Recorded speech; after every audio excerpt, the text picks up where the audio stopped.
Hari itu cuaca di Jakarta sangat cerah. Matahari bersinar terang, seolah-olah memberikan berkat kepada ribuan calon jemaah umroh yang berkumpul di Bandara Soekarno-Hatta. Di antara mereka, ada seorang pria bernama Budi Santoso. Dia adalah seorang pejabat tinggi yang terlibat dalam skandal korupsi besar. Namun, dengan uang hasil korupsi, dia bisa berangkat umroh bersama istrinya, Mira, untuk mencari penebusan dosa. Budi mengenakan pakaian ihram, pakaian putih sederhana yang melambangkan kesucian. Mira, istrinya, tampak anggun dengan jilbab putih yang menutupi kepalanya. Hati Budi berdebar-debar, bukan hanya karena akan berangkat ke Tanah Suci, tetapi juga karena merasa tertekan dengan beban dosa yang ia pikul. Mudah-mudahan ini bisa menjadi awal yang baru buat kita, Mas, kata Mira lembut, sambil menggenggam tangan suaminya. Iya, semoga Allah mengampuni dosa-dosa kita, jawab Budi pelan. Dia memaksakan senyum, tetapi hatinya dipenuhi dengan kecemasan. Setibanya di Mekah, Budi dan Mira disambut oleh para petugas biro perjalanan umroh mereka.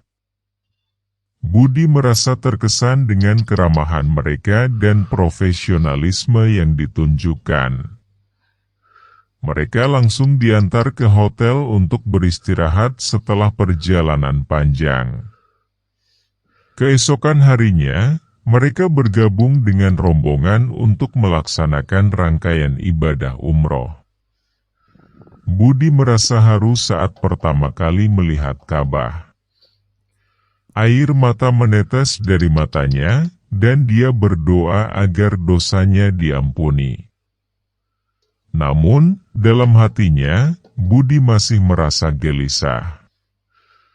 Ada sesuatu yang mengganggu pikirannya, sesuatu yang tidak bisa dia hilangkan meski sudah berada di tempat suci ini. Hari-hari berlalu dengan cepat. Budi dan Mira menjalani ibadah dengan penuh hikmat. Namun, Budi merasakan keanehan setiap kali dia berdoa. Hatinya tidak sepenuhnya tenang. Ada bayang-bayang masa lalunya yang terus menghantuinya. Suatu malam, setelah selesai melaksanakan tawaf, Budi memutuskan untuk berjalan-jalan sendirian di sekitar Masjidil Haram. Dia merasa perlu waktu untuk merenung dan mencari kedamaian batin. Namun, tanpa disadari, Budi semakin jauh dari rombongannya. Ketika dia sadar, dia sudah tersesat di antara lautan manusia.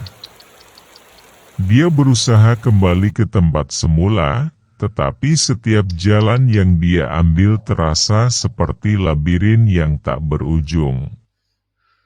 Panik mulai merayapi Budi. Dia tidak tahu harus kemana. Setiap sudut terlihat sama, dan dia tidak bisa menemukan petunjuk yang jelas. Budi mencoba bertanya kepada beberapa orang, tetapi kebanyakan dari mereka tidak bisa berbahasa Indonesia atau Inggris. Sementara itu, Mira mulai cemas ketika menyadari bahwa suaminya tidak kembali ke hotel. Dia segera melapor kepada petugas biro perjalanan umroh mereka. Petugas segera melakukan pencarian di sekitar Masjidil Haram, tetapi Budi tidak ditemukan. Berita hilangnya Budi segera menyebar. Mira semakin cemas, tetapi dia tidak menyerah. Setiap hari, dia pergi ke Masjidil Haram dan tempat-tempat lain yang mungkin didatangi Budi, berharap menemukan suaminya.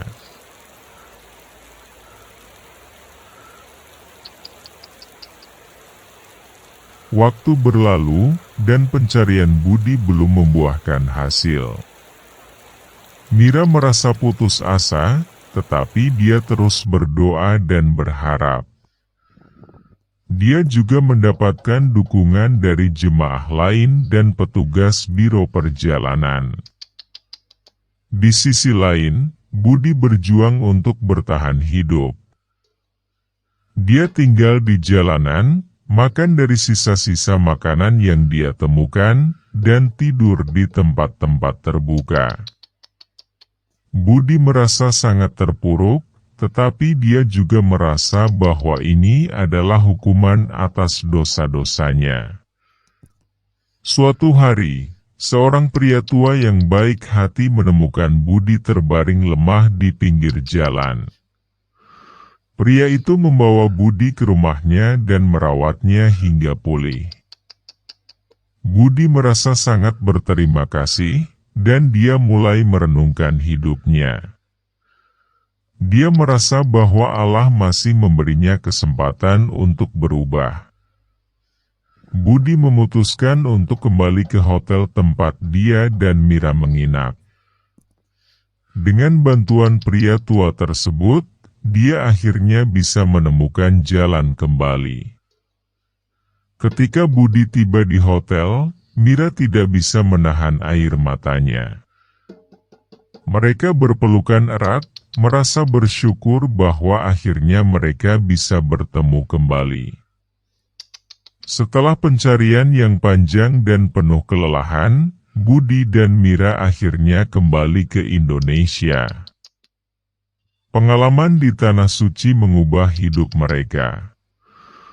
Budi memutuskan untuk menyerahkan diri kepada pihak berwenang dan bertanggung jawab atas perbuatannya. Dia merasa bahwa ini adalah cara untuk menebus dosa-dosanya dan mencari kedamaian sejati.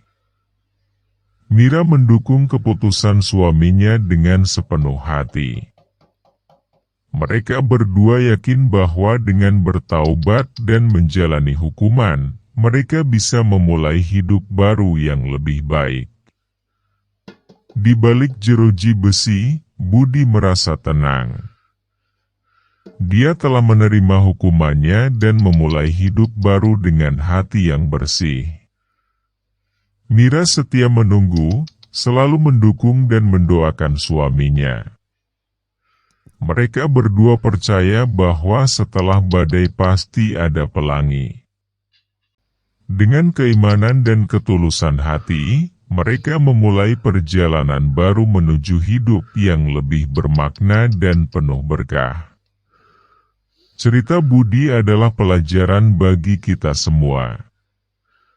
Tidak ada kata terlambat untuk bertaubat dan memperbaiki diri.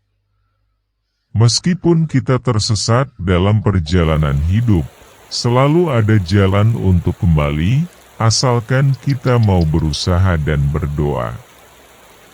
Tanah Suci adalah tempat di mana keajaiban bisa terjadi, dan bagi Budi, itu adalah tempat di mana dia menemukan jalan kembali ke Tuhan dan ke dalam pelukan orang yang dicintainya.